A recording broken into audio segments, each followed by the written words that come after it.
মধ্যপ্রাচ্যের উত্তাল সাগরে অনিশ্চিত এক ভবিষ্যতের দিকে তাকিয়ে গত ৪০ দিন ধরে ভাসছে একটি লাল সবুজ পতাকাবাহী জাহাজ, নাম বাংলার জয়যাত্রা। আর সেই জাহাজের ভেতর আটকে আছেন ৩১ জন নিরপরাধ বাংলাদেশি নাবিক। অবিশ্বাস্য মনে হলেও এটাই নিরেট সত্য। যুদ্ধবিরতি কার্যকর হয়েছে, অন্যান্য দেশের জাহাজ চলছে, কিন্তু এই জাহাজটিকে হরমুজ প্রণালী পার হওয়ার কোনো অনুমতি দিচ্ছে না তেহরান প্রশাসন। কেন? এটা কি কোনো সাধারণ রুটিন চেকিং, কোনো যান্ত্রিক ত্রুটি, নাকি প্রোটোকলজনিত বাধা? উত্তর হলো না, এর কোনোটিই নয়। এটি আসলে একটি সুকৌশলী এবং ভয়াবহ ভূরাজনৈতিক প্রতিশোধ।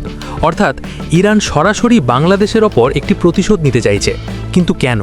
এর পেছনে আসল রাজনীতিটা কি? প্রিয় দর্শক, আপনাদের স্বাগত জানাচ্ছি আলফা আলাপে। আজকের এই অত্যন্ত গুরুত্বপূর্ণ এপিসোডে আমরা উন্মোচন করব এক অজানা রহস্য। আপনারা জানতে পারবেন কেন ইরান হঠাৎ করে বাংলাদেশের ওপর এতটা ক্ষুব্ধ হলো। বাংলাদেশের সেই বিতর্কিত বিবৃতিটি আসলে কী ছিল, যা ইরানের বুকে আগুন জ্বালিয়েছে? আর এই ৩১ জন নিরীহ নাবিককে জিম্মি করে ইরান বিশ্বমঞ্চে আসলে কোন মাস্টার স্ট্রোক দিতে চাইছে? ভিডিওর শেষ পর্যন্ত আমাদের সাথেই থাকুন, কারণ আজকের বিশ্লেষণ আপনার ভাবনার জগৎকে নাড়িয়ে দেবে। এই শ্বাসরুদ্ধকর ঘটনার শুরুটা হয়েছিল যেভাবে, তা জানলে আপনি রীতিমতো চমকে যাবেন। গত ২ ফেব্রুয়ারি ভারত থেকে পণ্য নিয়ে অত্যন্ত শান্ত পরিবেশে পারস্য উপসাগরে প্রবেশ করেছিল বাংলাদেশ শিপিং কর্পোরেশনের জাহাজ বাংলার জয়যাত্রা। রুটিন অনুযায়ী কাতার হয়ে ২৭শে ফেব্রুয়ারি যখন জাহাজটি সংযুক্ত আরব আমিরাতের জেবেল আলী বন্দরে পৌঁছায়, ঠিক তার পরদিনই ঘটে যায় সেই ভয়াবহ বিস্ফোরণ। যুক্তরাষ্ট্র এবং ইসরায়েল একযোগে ইরানে হামলা চালায় এবং শুরু হয় এক অপ্রত্যাশিত আঞ্চলিক সংঘাত। কিন্তু এখানেই বাংলাদেশের সরকারি বয়ানের সাথে বাস্তবতার বিশাল ফারাক। সাধারণ মানুষ জানে না যে এর পেছনে এক গভীর কাঠামো কাজ করছে।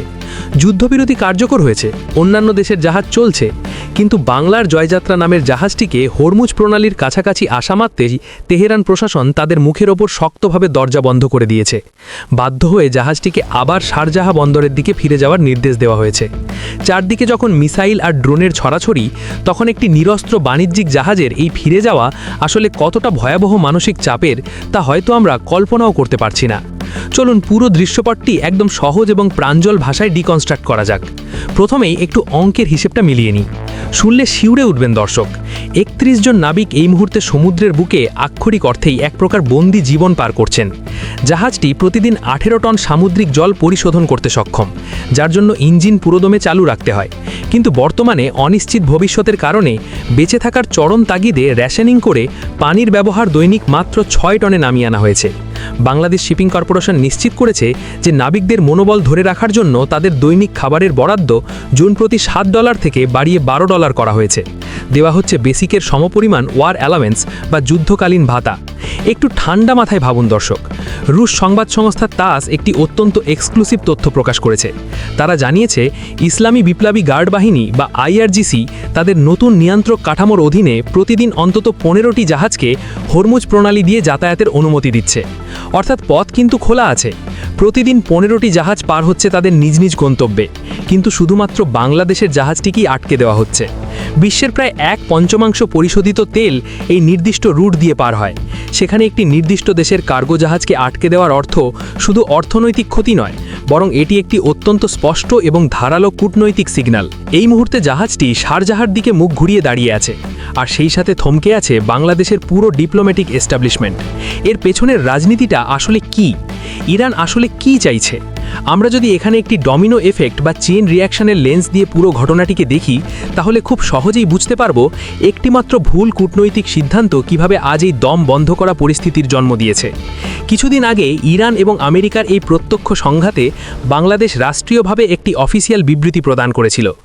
আন্তর্জাতিক সম্পর্কের ছাত্র মাত্রেই জানেন ওই বিবৃতিতে বাংলাদেশের অবস্থান ছিল অত্যন্ত সুকৌশলে আমেরিকার পক্ষে এবং দৃশ্যত ইরানের সরাসরি বিপক্ষে। বাংলাদেশ অবচেতনভাবেও বা সচেতনভাবেই এমন একটি বড় ন্যারেটিভ তৈরি করেছিল যা সরাসরি ওয়াশিংটনের ফরেন পলিসির সাথে অ্যালাইন করে। আর ঠিক এখানেই ইরানের সাথে বাংলাদেশের সংঘাতের সূচনা।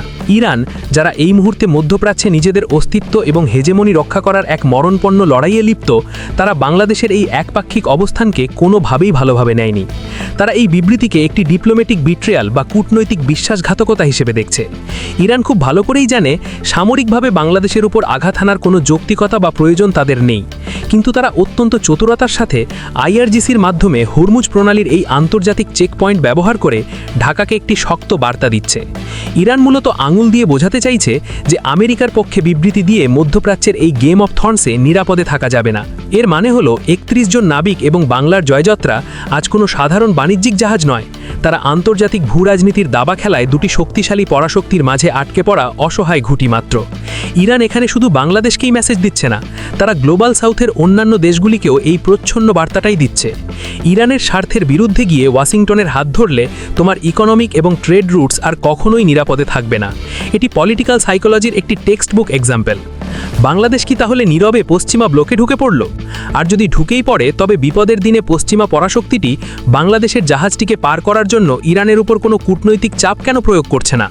এই ঘটনার ইমপ্লিকেশন অত্যন্ত সুদূরপ্রসারী এবং বিপজ্জনক। আজ ৩১ জন নাবিকের পরিবার দুশ্চিন্তায়।